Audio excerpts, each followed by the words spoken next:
Hello मेरे प्यारे scientist. तो कैसे आप सब ठीक ठाक? उम्मीद करता हूँ कि आप सब खैरियत से होंगे। Very good morning, evening, afternoon, when ever you watch this beautiful lecture. देखो, आज के लेक्चर में हम ये बात करेंगे कि हाइड्रोजन बॉन्ड कहाँ से आए, मतलब हाइड्रोजन बॉन्ड का कंसेप्ट कहाँ से एराइज हो गए। ठीक है। इससे पहले पिछले लेक्चर में मैंने किया था कि हाइड्रोजन बॉन्ड कैसे कहते हैं, किन किन कंपाउंड के बीच में होगा और इसका स्ट्रेंथ किस तरह होगा, और लास्ट में मैंने इस पर लेक्चर ख़त्म किया था कि हाइड्रोजन बॉन्ड कितने नंबर में होंगे एक मॉलिक्यूल के बीच में। इसका थोड़ा कंसेप्ट रिवाइज करते हैं और इसमें दो तीन बात जो है वो रह गए थे एमसीक्यूज़ के तौर पर। चाहे वो आ जाए तो फिर आपको करेक्ट होना चाहिए। ठीक है।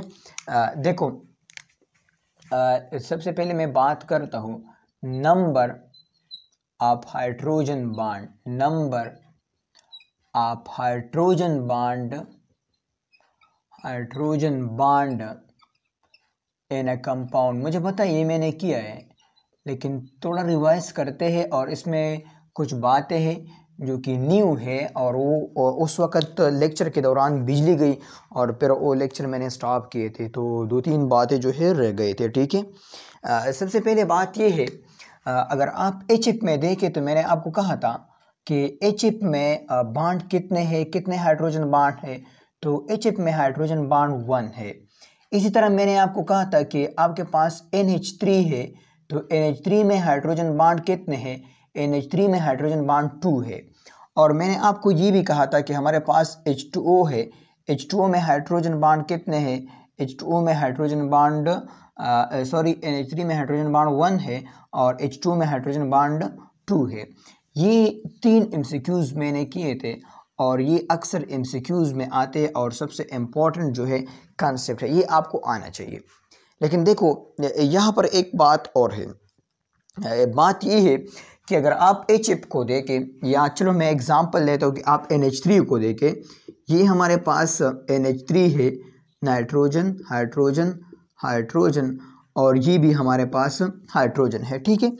तो नाइट्रोजन के पास तो एक लोन पेयर है, तो इसलिए ये और NH3 के हाइड्रोजन एटम के साथ H और ये इसका अपना लोन पेयर, तो ये मतलब एक हाइड्रोजन बॉन्ड बना सकता है। ये इसका हाइड्रोजन बॉन्ड हो गया। तो अगर आपसे कोई क्वेश्चन करे कि NH3 में कितने हाइड्रोजन बॉन्ड है, तो ये तो इसमें हाइड्रोजन बॉन्ड हो गया, मतलब NH3 में एक NH3 और दूसरा NH3 में एक हाइड्रोजन बॉन्ड हो सकता है। ठीक है, एक हाइड्रोजन बॉन्ड, क्योंकि हाइड्रोजन बॉन्ड को हमने इस तरह डिफाइन किया था कि पोन एटम एक मॉलिक्यूल में with other partial positive hydrogen atom another molecule के साथ इसके बीच में बॉन्ड होगा, तो इसलिए एक बॉन्ड है।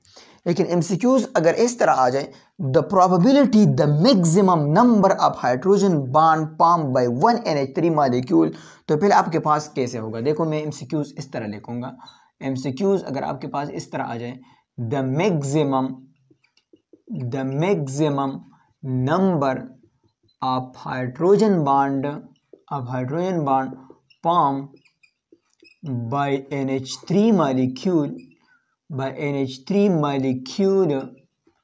आर, ये आपके पास कितने होंगे?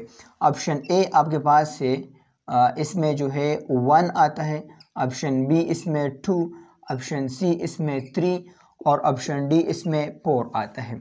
तो फिर आप यहाँ पर ये MCQs अगर इस 1 को करेक्ट करें तो फिर गलत ही ऑप्शन है। ठीक है।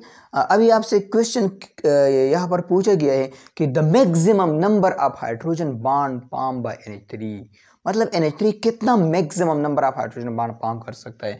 तो देखो, एक तो ये बॉन्ड है, अब ये आपके पास पार्शियल पॉजिटिव है, ये भी पार्शियल पॉजिटिव है और ये भी पार्शियल पॉजिटिव है, तो ये हाइड्रोजन एक और नाइट्रोजन के लोन पेयर के साथ जो है हाइड्रोजन बॉन्ड बना सकता है।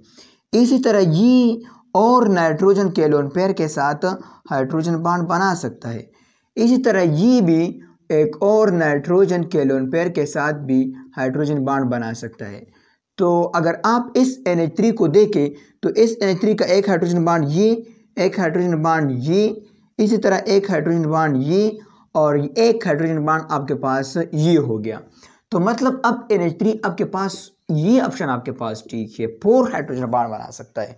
The maximum number of hydrogen bond formed by NH3 molecule are 4। How many hydrogen bond present in NH3 molecule? 1। NH3 में एक प्रेजेंट है, लेकिन मैक्सिमम नंबर कितने बना सकते हैं? 4 बना सकते हैं, ठीक है। इसी तरह अगर आप HF को देखें तो HF में ये बात तो क्लियर है कि हाइड्रोजन बॉन्ड HF में 1 है, लेकिन ये उस केस में है अगर आप 2 मॉलिक्यूल की बात कर रहे, मतलब H है, F है, इसमें आपके पास lone pair lone pair lone pair, तो एक जो बॉन्ड है ये किसी और H पॉजिटिव के साथ जो है बनता है, तो मतलब हाइड्रोजन बॉन्ड इसमें एक है।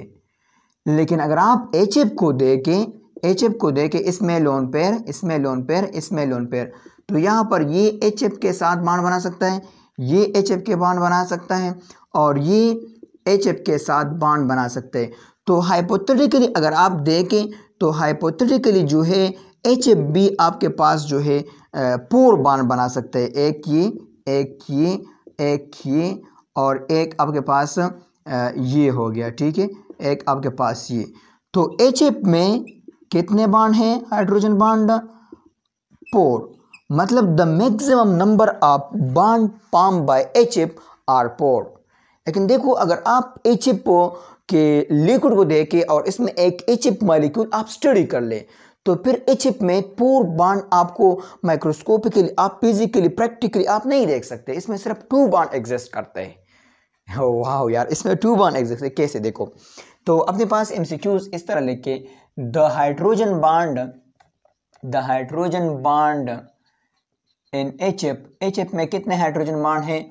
1 हाइड्रोजन बॉन्ड। एक बात ये, दूसरी बात ये, द मैक्सिमम हाइपोथेटिकल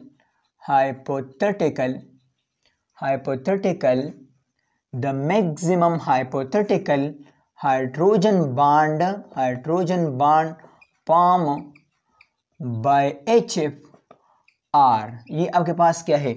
तो इस केस में आपने 1, ऑप्शन ए में आपके पास 1 है, इसी तरह ऑप्शन बी में आपके पास 2, ऑप्शन सी में आपके पास 3, और ऑप्शन डी में आपके पास 4। तो मैक्सिमम हाइपोथेटिकल जो बॉन्ड है ये आपके पास 4 है। लेकिन अगर ये आपके पास आ जाए द मैक्सिमम प्रैक्टिकल, मतलब जो रियल में है practical hydrogen bond in HF में कितना है, तो फिर इस केस में आपके पास सिर्फ और सिर्फ जो है 2 हाइड्रोजन बॉन्ड एग्जिस्ट करता है। कितना? 2 हाइड्रोजन बॉन्ड एग्जिस्ट करता है। कैसे? देखिए इस तरह, अगर आप HF को देखें, ये आपके पास हाइड्रोजन है, ये आपके पास फ्लोरीन है, इसमें आपके पास 3 लोन पेयर है, और इस 3 लोन पेयर में से 2 जो लोन पेयर है ये आपके पास अनहाइब्रिडाइज है। क्या है आपके पास? अनहाइब्रिडाइज है। मैंने already chapter number 3 shape of molecule में किया है, ठीक है।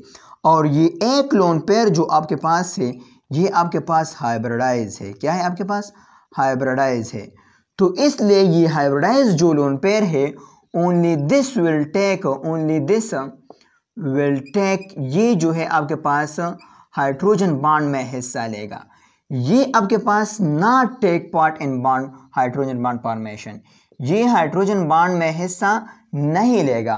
तो इसी वजह से HF जो है इसका एक लोन पेयर दूसरे H के साथ जो है हाइड्रोजन बॉन्ड बनाता है, एक हाइड्रोजन बॉन्ड ये, और दूसरा इसका पार्शियल पॉजिटिव दूसरे F के साथ जो है बॉन्ड बनाएगा नेगेटिव, और ये HF मैं यहाँ पर लिखूंगा, ये बॉन्ड दूसरे पार्शियल पॉजिटिव H के साथ बनाएगा, ठीक है।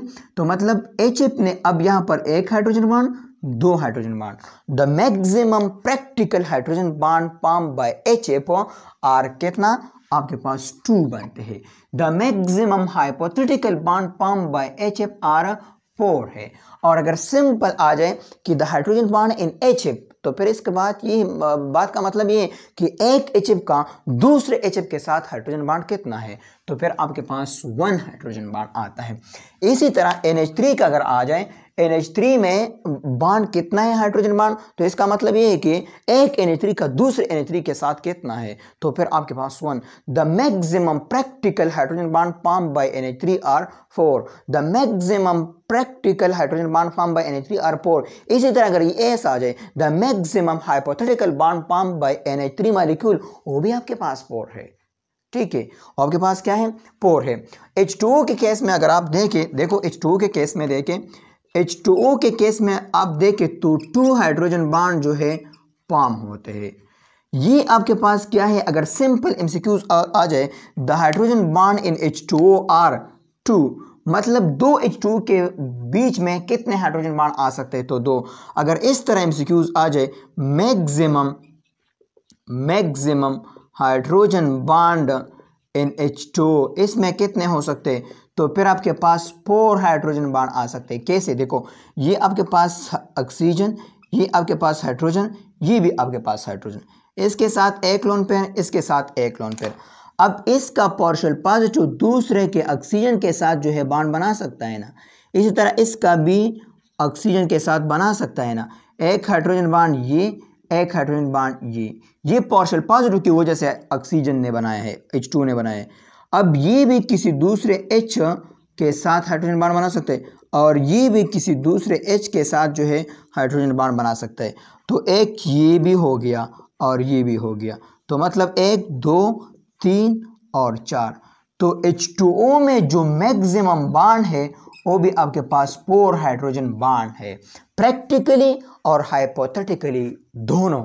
सिर्फ एक HF में आपको देखना है कि हाइपोथेटिकली हम कंसिडर ये करते हैं कि इसमें पोर बनना चाहिए, लेकिन अगर मैं प्रैक्टिकली वाटर को देखो तो अगर मैं प्रैक्टिकली HF को देखो तो प्रैक्टिकली HF में ओनली 2 बॉन्ड एग्जिस्ट करता है, और इस 2 बॉन्ड की वजह से HF मॉलिक्यूल्स लेयर फॉर्म में रहते हैं। किस तरह, देखो इस तरह, ये भी HF में, इस तरह देखो HF और इसी तरह H, और ये आपके पास F, इसी तरह H और ये आपके पास F।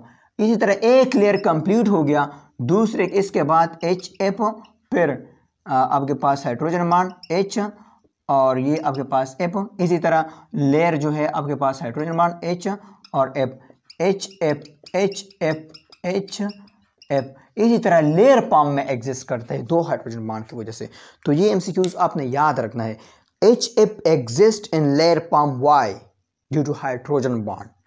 How many practical hydrogen bond form in HF are 2, hypothetical 4. इसी तरह the maximum hydrogen bond in NH3 4, the bond in NH3 are 1, the maximum hydrogen bond in H2O 4, the maximum hypothetical bond in H2O 4, practical 4, the number of bond in H2O simple, तो फिर 2। ये सब MCQs आपने याद करना है, इसमें कुछ भी डिफिकल्टी नहीं है, इजी है, सिर्फ प्रैक्टिस कर ले और नोट कर ले, स्क्रीनशॉट ले, शाबाश।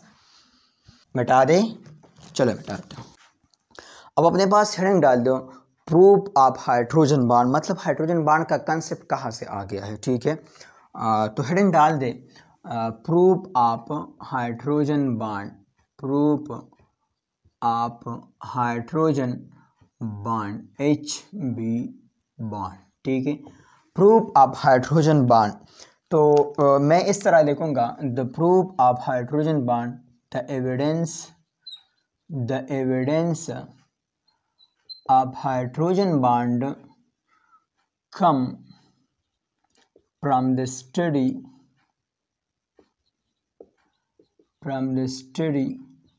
Of hydride of group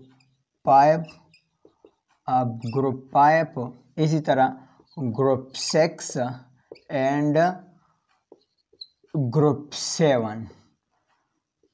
group 5, group 6, group 7 के हाइड्राइड स्टडी से इसका जो एविडेंस है ये आपके पास आया है। कैसे, जैसे देखो, हाँ देखो हमारे पास ये आपके पास हाइड्राइड है, ये मैं इसी तरह एक ग्राफ बनाऊंगा, और ये आपके पास क्या हो गया, ये इसी तरह एक ग्राफ हो गया, ठीक है। इस पर मैं एक्सप्लेन करूँगा, कोई बात नहीं।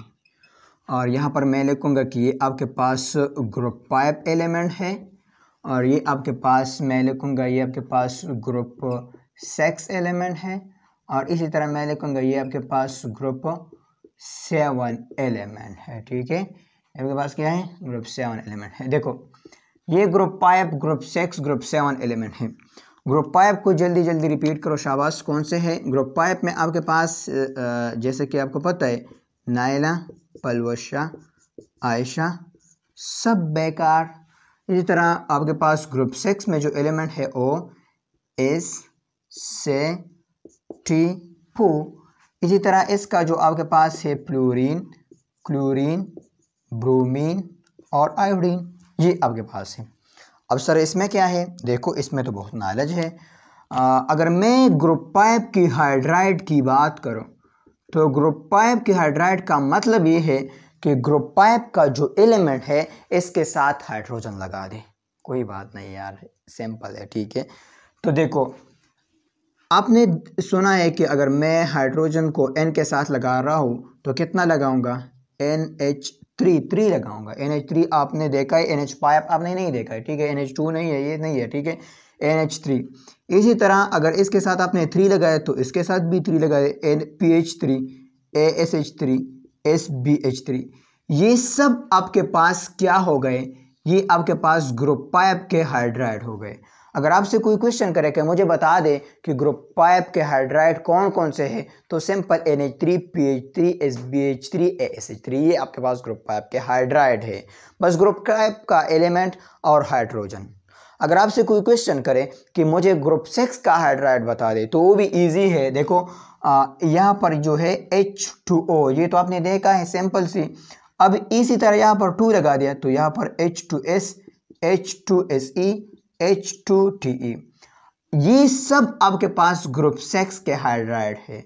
अगर यहाँ पर मैं लिखो ग्रुप 7 का हाइड्राइड क्या है तो HF, भी आपने देखा है। इसी तरह इसके साथ भी ये लगा दो, HCl, HBr, HI, ये आपके पास ग्रुप 7 के हाइड्राइड है। अगर MCQs ऐसा आ जाए, which one of the following is the hydride of group 5 element, बस ग्रुप 5 एलिमेंट देखो और उसमें हाइड्रोजन देखो, सिंपल सी बात है। ग्रुप 7 हाइड्राइड कौन से, ग्रुप 7 का एलिमेंट और हाइड्रोजन का एलिमेंट, सॉरी, तो वो देखो तो आपके पास हाइड्राइड है। अब देखो अब इसका मतलब क्या है, मैंने ये क्यों किया, ये मैंने इसलिए किया कि यहाँ पर आपके पास नाइट्रोजन है। क्या है आपके पास, नाइट्रोजन है। तो नाइट्रोजन का साइज अगर इतना है तो फास्फोरस का साइज कितना होगा। एक पीरियड जब आप नीचे आते हो ग्रुप में तो इसका साइज इंक्रीज होगा, इसी तरह इसका इतना होगा, इसका आपके पास इतना होगा, ठीक है। और मैंने आपको ये बात कराया था कि आपके पास डायपोल डायपोल फोर्सेस जो है ये डायरेक्टली प्रोपोर्शन है नेगेटिव साइज एटम का। अगर एक डायपोल में नेगेटिव साइज एटम इंक्रीज होता है तो इसमें डायपोल डायपोल फोर्सेस जो है इंक्रीज करता है। तो मतलब ये कि SBH3 में ये नेगेटिव है, ये पार्शियल पॉजिटिव, ये नेगेटिव है, ये पार्शियल पॉजिटिव, ये नेगेटिव है, ये पार्शियल पॉजिटिव, ये पार्शियल नेगेटिव, ये आपके पास क्या है, पार्शियल पॉजिटिव। तो अब अगर मैं इसको कंपेयर करूं, देखो मैं इसको कंपेयर करना चाहता हूं, ठीक है, क्योंकि इस और को मैं हाइड्रोजन बॉन्ड के लिए एक्सपेंड करना चाहता हूं, ठीक है। तो अगर मैं यहाँ पर देखो तो SBH3 में नेगेटिव साइज ग्रेटर है तो इसमें डायपोल डायपोल फोर्सेस ज्यादा होंगे, किसके निस्बत, ASH3 के निस्बत। ASH3 में ज्यादा होंगे PH3 के निस्बत। मैं ऐसा कहूँगा कि अगर आप ऊपर से नीचे की तरफ आते हो तो क्या इंक्रीज होता है, डायपोल डायपोल फोर्सेस जो है ये इंक्रीज करता है, ठीक है। और इसके साथ साथ अगर डायपोल डायपोल फोर्सेस इंक्रीज करते हैं तो बॉइलिंग पॉइंट भी इंक्रीज करता है। मैं इस निशान से एक्सप्रेस करूंगा, ठीक है। तो dipole dipole forces increases, boiling point भी इंक्रीजेस। अब देखो बात क्या है, बात ये है कि इसमें सल्फर है, चलो मैं ग्रुप 6 की बात कर रहा हूँ, तो ग्रुप 6 में सल्फर का साइज इतना है, ठीक है, इतना है। तो सिलिकॉन का SE का कितना होगा, सॉरी SE का कितना होगा, SE का जो है ज़्यादा होगा, इसी तरह TE का और भी ज़्यादा होगा। तो इसमें भी नेगेटिव का साइज ज़्यादा, फिर ज़्यादा, और फिर हमारे पास और कम की तरफ आते हैं। तो इसमें डायपोल डायपोल फोर्सेस इससे ज़्यादा होगा, इसी तरह इसका ज़्यादा होगा H2S से। अगर यहाँ पर आप आ जाए तो इसका साइज़ कम, इसका साइज़ इतना और इसका साइज़ इतना, इसमें भी नेगेटिव ज़्यादा, तो इसमें डायपोल डायपोल फोर्सेस ज़्यादा, इसमें ज़्यादा होंगे। तो मतलब इन दोनों में अगर आप नीचे की तरफ आते हो तो डायपोल डायपोल फोर्सेस जो है ये इंक्रीज करता है और इसके साथ जो बॉइलिंग पॉइंट है ये भी इंक्रीज करता है। ठीक है, ये भी इंक्रीज करता है। अब देखो यहाँ पर ये सब आपके पास MCQs का कंसेप्ट है। ये कंसेप्ट मैंने ऑलरेडी डायपोल फोर्सेस में कराया है, वहाँ पर मैंने सिंपल डायग्रामेटिकली इस तरह एक्सप्लेन नहीं किया था, मैंने जस्ट ग्रुप 7 ग्रुप 5 ग्रुप 6 का हाइड्राइड लिया था और मैंने एक्सप्लेन किया है। ठीक है, अब देखो इसके एक्सप्लेनेशन को अगर आप देखें तो मतलब मैं अगर ऊपर से नीचे की तरफ आता हूँ तो डायपोल डायपोल फोर्सेस इंक्रीज करता है, लेकिन अगर मैं SBH3 से ASH3 पर जाता हूँ तो डायपोल डायपोल फोर्सेस तो डिक्रीज करता है क्योंकि नेगेटिव साइज एटम डिक्रीज करता है। ठीक है, ये बात है। अगर फिर भी आपको कंसेप्ट समझ नहीं आता तो डायपोल डायपोल फोर्सेस वाला लेक्चर हम देखे। ठीक है, तो SBH3 में फोर्सेस ज़्यादा है ASH3 के निस्बत, ASH3 में ज़्यादा है PH3 के निस्बत क्योंकि नेगेटिव साइज डिक्रीज करता है।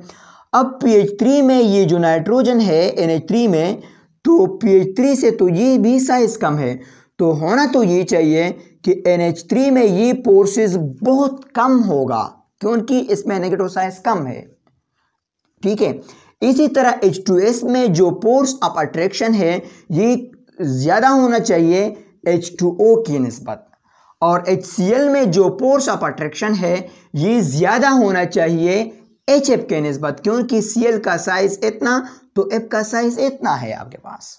ठीक है, मतलब अगर आप इन तीनों को देखें तो इन तीनों का बॉइलिंग पॉइंट, इन तीनों में जो force of attraction dipole dipole forces वो इन सब से लेस होना चाहिए इस डायपोल डायपोल फोर्सेस के एक्सप्लेनेशन के मुताबिक। लेकिन प्रैक्टिकली आप अगर देखें, प्रैक्टिकली मैं बात कर रहा हूं, अगर आप प्रैक्टिकली देखें और मैं चलो इस यहाँ पर H2O में लेता हूं, H2O और H2S में लेता हूं, ये हमारे पास H2O है और ये हमारे पास H2S है। ठीक है, मैं तो इसके मुताबिक ये सोच रहा हूं कि H2S में जो ये सल्फर है इसका नेगेटिव साइज ऑक्सीजन के साइज से ज़्यादा है, लिहाजा H2S में जो डायपोल डायपोल फोर्सेस है ये ज़्यादा होना चाहिए H2O के डायपोल डायपोल फोर्सेस के निस्बत। ठीक है, इसके मुताबिक तो होना तो ये चाहिए कि अगर डायपोल डायपोल फोर्सेस आपके पास ज़्यादा है तो इसका बॉइलिंग पॉइंट जो है B हो ज़्यादा होना चाहिए H2O के बॉइलिंग पॉइंट से। ठीक है, ये होना चाहिए क्योंकि dipole dipole forces are directly proportional to the boiling point. लेकिन अगर आप प्रैक्टिकली देखें, अगर आप एक H2O को बॉयल करें और H2S की बॉइलिंग पॉइंट को देखें तो फिर क्या होता है, इसका जो बॉइलिंग पॉइंट है H2O का, इसका 100 डिग्री सेंटीग्रेड है और इसका जो बॉइलिंग पॉइंट है -72 पॉइंट समथिंग डिग्री सेंटीग्रेड है। अरे भाई इसको देखो, तो फोर्सेस तो इसमें ज़्यादा होना चाहिए, इसका बॉइलिंग पॉइंट भी ज़्यादा होना चाहिए, लेकिन इसका बॉइलिंग पॉइंट -62 डिग्री सेंटीग्रेड है और इसका जो है 100 degree centigrade plus 100 degree centigrade, minus नहीं प्लस 100 डिग्री सेंटीग्रेड। तो इस बात का मतलब ये है कि इनमें NH3 में, H2O में और HF में वो डायपोल डायपोल फोर्सेस काम नहीं करता, इसमें एक new forces dipole dipole forces के साथ प्रेजेंट है और इसकी वजह से इन तीनों का बॉइलिंग पॉइंट अपने ही ग्रुप के मेंबर से ज्यादा है। बॉइलिंग पॉइंट ज्यादा है तो मतलब कुछ ना कुछ फोर्सेस और भी इसमें है और इस फोर्सेस को हमने नाम दिया हाइड्रोजन बॉन्ड, क्योंकि ये सिर्फ और सिर्फ अगर इसके साथ हाइड्रोजन हो तब इसका बॉइलिंग पॉइंट ज्यादा हो सकता है, तब इसमें ये फोर्सेस आ सकते हैं। तो इसी कंसेप्ट के बेस पर हाइड्रोजन बॉन्ड का कंसेप्ट आ गया। ठीक है, तो देखो मैं यहां पर इस तरह लिखूंगा कि the boiling point of group 6 group 5 group 6 and group 7 increase, ये इंक्रीज करता है, increase down the group as dipole forces increase, dipole forces increase करता है, except their first NOF element which show high boiling point, इसका boiling point ज़्यादा है due to some additional pores की वजह से,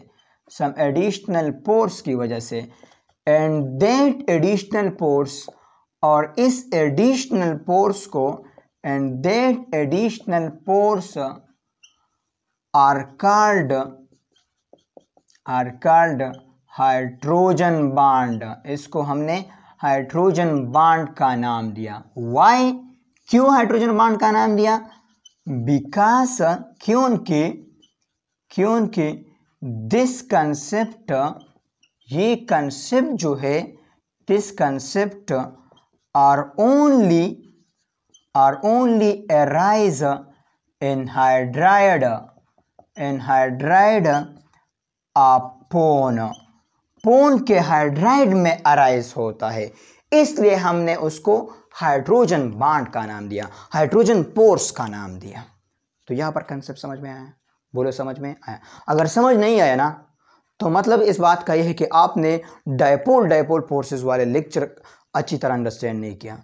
तो एक बार दोबारा जाकर वहां पर लेक्चर को अंडरस्टैंड करें और इस कंसेप्ट को समझे, इसमें डायपोल फोर्सेस किस तरह ज्यादा होते हैं, फिर आपको मुकम्मल डिटेल से समझ आएगा। इनसे स्क्रीनशॉट ले शाबाश। अब देखो, अक्सर MCQs ये आते हैं कि आपसे क्वेश्चन करते हैं which one of the following is associated liquid. तो देखो, एसोसिएटेड लिक्विड हम हर उस लिक्विड को कहते हैं जिसमें हाइड्रोजन बॉन्ड प्रेजेंट हो। फॉर एग्जाम्पल वाटर हमारे पास एसोसिएटेड लिक्विड है। इसी तरह NH3 हमारे पास एसोसिएटेड लिक्विड है। HF हमारे पास एसोसिएटेड लिक्विड है। जिसमें भी हाइड्रोजन बॉन्ड प्रेजेंट हो वो एसोसिएटेड लिक्विड होगा, जिसमें प्रेजेंट नहीं हो उसमें एसोसिएटेड का कंसेप्ट, एसोसिएशन कंसेप्ट नहीं है, वो एसोसिएटेड लिक्विड नहीं होगा। ठीक है। अब देखो, ये हाइड्रोजन बॉन्ड हमारे पास कहाँ पर काम आते हैं, मतलब हम क्यों पढ़ते हैं यार, कहाँ पर ये नेसेसरी है। तो अपने पास लिख के एप्लीकेशन ऑफ हाइड्रोजन बॉन्ड, कहाँ पर ये जो है काम आते हैं। एप्लीकेशन ऑफ हाइड्रोजन बॉन्ड का एप्लीकेशन क्या है, मतलब कहाँ पर काम आते हैं। तो सबसे पहले जो हाइड्रोजन बॉन्ड काम आता है, सबसे पहले हाइड्रोजन बॉन्ड है फॉलोइंग एप्लीकेशन, सबसे पहले जो काम है उसका है सॉल्युबिलिटी, मतलब हाइड्रोजन बॉन्ड की वजह से लॉट्स ऑफ कंपाउंड जो है वाटर में सॉल्युबल है, या एक ऑर्गेनिक सॉल्वेंट भी वाटर में सॉल्युबल है। तो अपने पास ये लिख के, ड्यू टू हाइड्रोजन बॉन्ड की वजह से, ड्यू टू हाइड्रोजन बॉन्ड की वजह से lots of organic compound are soluble, ये जो है सॉल्युबल इन वाटर में जो है सॉल्युबल है। किस तरह? देखो, हमारे पास ऑर्गेनिक कंपाउंड है और ये हमारे पास वाटर है। अब देखो, ये वाटर हमारे पास इनऑर्गेनिक है। क्या है हमारे पास? इनऑर्गेनिक सॉल्वेंट है। तो lots of organic compound water में जो है सॉल्युबल है। अब हमने तो ये पढ़ा था कि ऑर्गेनिक कंपाउंड इनऑर्गेनिक में सॉल्युबल नहीं हो सकता, लेकिन due to hydrogen bond lots of organic compound are soluble in H2। इसका एग्जांपल सर मुझे दे। एग्जांपल इसका ये है, देखो एक एग्जांपल इसका ये है कि अगर मान लो कि हमारे पास C2H5OH है, जिसे हम इथेनॉल कहते हैं। क्या कहते हैं? इथेनॉल। इथेनॉल हमारे पास एक ऑर्गेनिक कंपाउंड है। क्या है हमारे पास? ऑर्गेनिक कंपाउंड है। अगर इसको मैं वाटर के साथ मिक्स करके, जो कि वाटर हमारे पास एक इनऑर्गेनिक कंपाउंड है। क्या है हमारे पास? इनऑर्गेनिक कंपाउंड है। तो इसमें जो है हाइड्रोजन बॉन्ड फॉर्म होता है। Hydrogen bond form, hydrogen bond form होता है और इसकी वजह से सॉल्युबिलिटी अकर, ये जो है एक दूसरे में सॉल्युबल हो जाता है। सॉल्युबिलिटी अकर, सॉल्युबिलिटी जो है वाक़या होती है।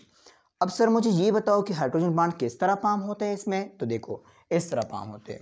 ये हमारे पास है C2, मैं इस तरह लिखूंगा, कार्बन है हमारे पास, हाइड्रोजन हाइड्रोजन और ये हाइड्रोजन, ये हाइड्रोजन और ये हमारे पास हाइड्रोजन। अब इसमें ये ऑक्सीजन और ये हमारे पास हाइड्रोजन है। अब यहाँ पर H2O भी है, तो इसके साथ तो लोन पेयर है और लोन पेयर ये भी है। ये H2O है आपके पास, हाइड्रोजन हाइड्रोजन पार्शियल पॉजिटिव, ये पार्शियल पॉजिटिव और ये इसके साथ लोन पेयर भी, और या हम लिख सकते हैं पार्शियल नेगेटिव। अब इसका जो पार्शियल पॉजिटिव है इसके लोन पेयर के साथ जो है बॉन्ड बनाता है और इस बॉन्ड को हम कहते हैं कि ये आपके पास हाइड्रोजन बॉन्ड है। क्या है आपके पास? हाइड्रोजन बॉन्ड है आपके पास। तो इस हाइड्रोजन बॉन्ड की वजह से due to this hydrogen bond, इस हाइड्रोजन बॉन्ड की वजह से दे आर सॉल्युबल, ये जो है सॉल्युबल हो जाता है। They are soluble in each other, एक दूसरे में जो है सॉल्युबल हो जाते हैं। समझ आएगा ये कंसेप्ट? इजी है, कुछ भी इसमें नहीं है, ठीक है। इसी तरह अगर मैं आपको दूसरा एग्जांपल दूं, ग्लूकोज। ग्लूकोज भी हमारे पास जो है ऑर्गेनिक कंपाउंड में आते हैं। क्या है? ऑर्गेनिक कंपाउंड में है। तो ग्लूकोज को मैं वाटर के साथ डिजॉल्व करूं, जो कि हमारे पास इनऑर्गेनिक है, तो ये भी हमारे पास क्या बन जाता है? हाइड्रोजन बॉन्ड की वजह से सॉल्युबिलिटी जो है अकर हो जाती है। अब इसका आपने बायो में जो है वो रिंग वाला स्ट्रक्चर और ये सब सॉल्युबिलिटी आपने डिटेल से साइड पढ़ी होगी, तो मैं एक्सप्लेन नहीं करना चाहता, ठीक है। इसके अलावा जो है ईथर, अगर आप ईथर को देखें तो ये ईथर भी आपके पास ऑर्गेनिक कंपाउंड है। ये ईथर भी आपके पास जो है H2O में सॉल्युबल है। ईथर सॉल्युबल है H2O में, किसकी वजह से? Due to hydrogen bond, hydrogen bond की वजह से, ठीक है।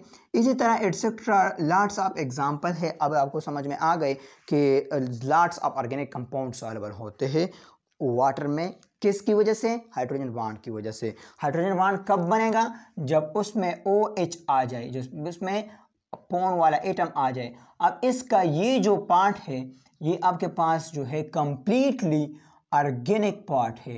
कंप्लीटली मैं इस तरह कह सकता हूँ कि आपके इसके पास में नॉन पोलर पार्ट है और ये इसमें पोलर पार्ट है। तो ऑर्गेनिक कंपाउंड में जो पोलर पार्ट है वो पोलर पार्ट H2 के साथ बॉन्ड बनाएगा और उसकी वजह से सॉल्युबिलिटी जो है अकर हो जाएगी, ठीक है। इसके अलावा आपके पास जो एप्लीकेशन है वो आपके पास है, क्या है आपके पास स्ट्रक्चर ऑफ डीएनए का जो स्ट्रक्चर है ये भी हाइड्रोजन बॉन्ड पर डिपेंड करता है। कैसे? देखो मैं इस तरह लिखूंगा, हाइड्रोजन बॉन्ड, हमारे पास हाइड्रोजन बॉन्ड है, hydrogen bond are present in DNA, ये डीएनए में प्रेजेंट होता है। ड्यू टू हाइड्रोजन बॉन्ड की वजह से, due to hydrogen bond DNA are in spiral helix form. DNA जो है ये स्पाइरल हेलिक्स फॉर्म में एग्जिस्ट करता है, किसकी वजह से?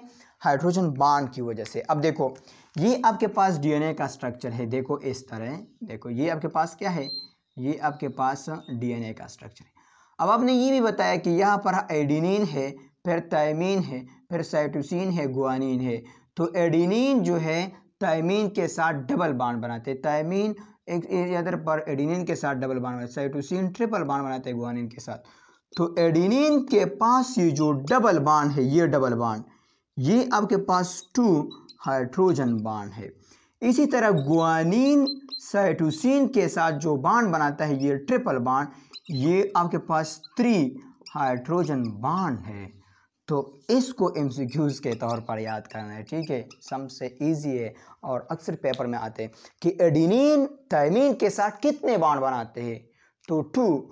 This two bonds are hydrogen bond, covalent bond, coordinate covalent bond, ionic bond. तो ये आपके पास हाइड्रोजन बांड है, ठीक है, एमसीक्यूज को समझना है, इजी है, कुछ भी नहीं है, ठीक है।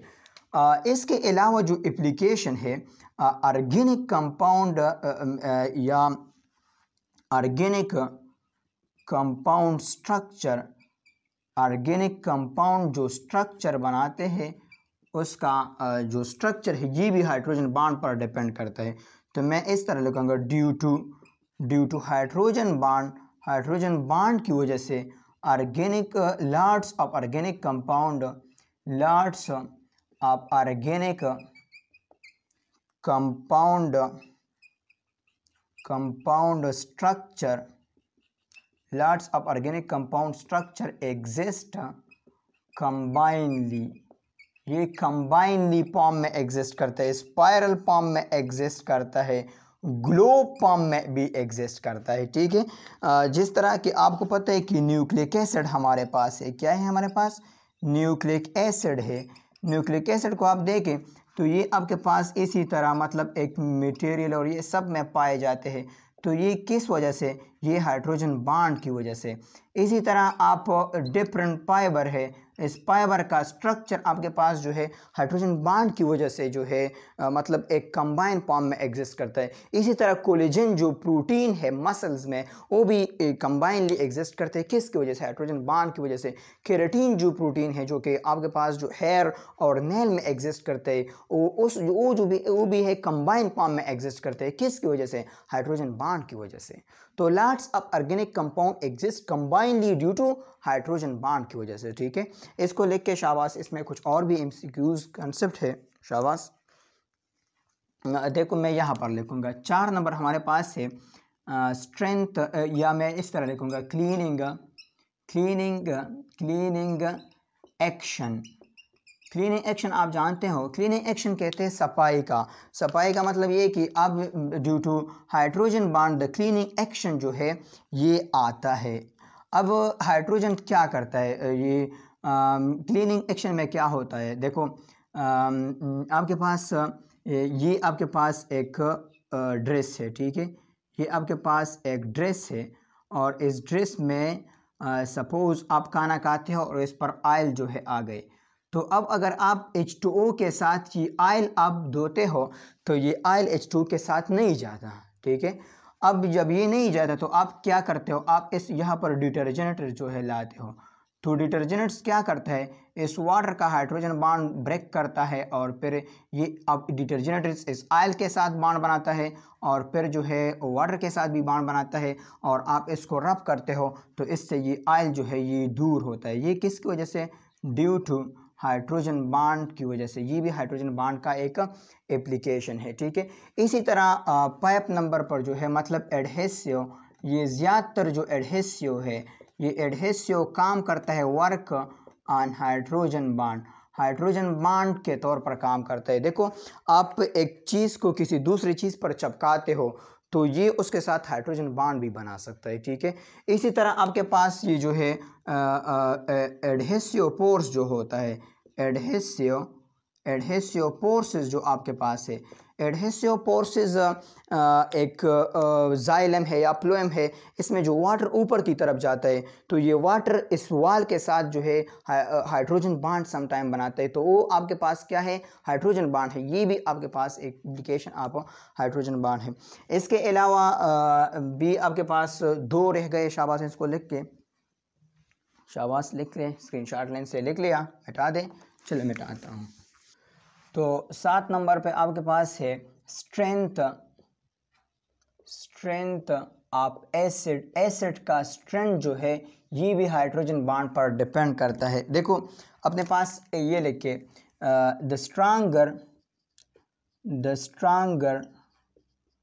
The hydrogen bond the stronger the hydrogen bond the less will be the acid power. Acid का पावर आपके पास लेस होगा। कैसे? देखो इस तरह हमारे पास HF है, इसी तरह हमारे पास HCl है, HBr है और हमारे पास HI है। अगर आप इसको देखें तो इस HF में आपके पास क्या है, इसमें हाइड्रोजन बॉन्ड एग्जिस्ट करता है और इसमें आपके पास हाइड्रोजन बॉन्ड नहीं है, नॉट हाइड्रोजन बॉन्ड है, इसमें आपके पास डायपोल डायपोल फोर्सेस है। अब इस HF में अगर आप देखें तो ये H है और ये आपके पास हाइड्रोजन बॉन्ड H और ये आपके पास F है, ठीक है। तो ये पार्शियल पॉजिटिव H जो है इसके पार्शियल नेगेटिव के साथ जो है हाइड्रोजन बॉन्ड बनाता है और ये हाइड्रोजन बॉन्ड आपके पास बहुत स्ट्रांग होता है। तो इस वजह से अगर आप इसको डिज़ोल्व कर लें वाटर में आप इसको डिज़ोल्व करता है तो ये H प्लस इस फ्लोरीन एटम के साथ बहुत ज़्यादा नज़दीक है। इसी तरह ये H दूसरे फ्लोरीन में बहुत ज़्यादा पेनिट्रेट होगा स्ट्रांग हाइड्रोजन बॉन्ड की वजह से। तो अगर आप इसको वाटर में डिज़ोल्व करते हो या किसी भी सॉल्वेंट में डिज़ोल्व करते हो तो ये HF आपको ज़्यादा अमाउंट में हाइड्रोजन H प्लस नहीं देगा जिस तरह की ये आपको देगा, ठीक है। क्योंकि इसमें स्ट्रांग हाइड्रोजन बॉन्ड है और हाइड्रोजन बॉन्ड जो है ये F के साथ ऑलरेडी बॉन्डेड है। तो ये एक सोल्यूशन में, ये एक सॉल्वेंट में H प्लस ज़्यादा अमाउंट में लॉस नहीं करता जिस तरह की ये तीनों लॉस करते हैं। तो हम कहते हैं कि ये HF आपके पास एक वीक एसिड है। क्या है? आपके पास एक वीक एसिड है क्योंकि ये सोल्यूशन में ज़्यादा अमाउंट में H प्लस जो है डिलीवर नहीं करता, तो वीक हो गए ना। तो due to strong hydrogen bond की वजह से HF और वीक एसिड, HF हमारे पास वीक एसिड है फ्रॉम किससे? From HBr, HCl and HI। HBr और HCl के नतीजे में HF हमारे पास एक वीक एसिड है, ठीक है। अब आप कहेंगे कि सर इसमें तो HI भी है, HCl, HBr, इसमें डायपोल फोर्सेस ज़्यादा, तो मैं कहूँगा कि HI भी लेस नहीं। ये हम और कंसेप्ट पर एक्सप्लेन करते हैं। सिर्फ हाइड्रोजन बॉन्ड की वजह से इतना स्ट्रांग हो गया कि हम HF को कहते हैं कि ये आपके पास वीक एसिड हो गया और ये H जो है ये सोल्यूशन में डिलीवर नहीं करता, तो इसलिए हम कहते हैं। अब इसको हम एक और बेस पर स्टडी करते हैं, ठीक है। क्योंकि वाटर में अगर आप इन तीनों को डिजॉल्व करते हैं तो तीनों आपके पास हाइड्रोजन आयन डिलीवर करता है, तो इसलिए ये हम वाटर में स्टडी नहीं करते, H प्लस आयन के बेस पर स्टडी नहीं करते, किसी और के स्टडी पर करते हैं। चैप्टर नंबर 8 में हम इसको कंप्लीट डिटेल से पढ़ेंगे, ठीक है। इस पर एक और अलग 1 घंटे का लेक्चर बनता है अगर मैं अब इसको यहाँ पर एक्सप्लेन करूँ, ठीक है। तो इसकी वजह से HF आपके पास weak acid, HBr, HCl, HI आपके पास स्ट्रॉन्ग एसिड। 8 जो प्रॉपर्टी आपके पास आता है ये है structure of ice. Structure of ice ये आपके पास एक लॉन्ग टॉपिक है और ये इसको मैं अभी यहाँ पर 2, 3, 4, 5 मिनट में एक्सप्लेन नहीं कर सकता क्योंकि इसमें अगर आप हाइड्रोजन बॉन्ड के कंसेप्ट के लिहाज से देखें तो ये 2-3 मिनट का टॉपिक है। लेकिन अगर आप इसको MCQs के तौर पर देखें कि इसका MCQs किस तरह आता है तो ये आपके पास एक लेंथी टॉपिक है और इसमें बहुत ज़्यादा MCQs है, ठीक है। कि वाटर का डेंसिटी किस टेम्परेचर पर बहुत ज़्यादा होगा, क्या टेम्परेचर बढ़ाने से वाटर का डेंसिटी इंक्रीज होता है या डिक्रीज होता है, वॉल्यूम इंक्रीज करता है या डिक्रीज करता है, और इसका ग्राफिकल एक्सप्लेनेशन भी हम पढ़ेंगे जो कि आपके बुक में नहीं है लेकिन NMDCAT में MCQs आते हैं। तो मैं ये कहना चाहता हूँ कि अगर मैं इसको अगले लेक्चर में मतलब एक सेपरेट लेक्चर में कवर कर लूँ तो आपके लिए भी बेहतर होगा और मेरे लिए भी बेहतर होगा, क्योंकि यहाँ पर अगर मैं इतना जगह में एक्सप्लेन करूँगा तो फिर नहीं हो सकता, और अगर इस लेक्चर के साथ एक्सप्लेन करूँगा तो यार मैं बहुत तक किया। नेक्स्ट लेक्चर में एक्सप्लेन करूँगा, ठीक है। तो इंशाल्लाह मिलते हैं नेक्स्ट लेक्चर में, तब तक के लिए पढ़ाई करते रहे। All the very best.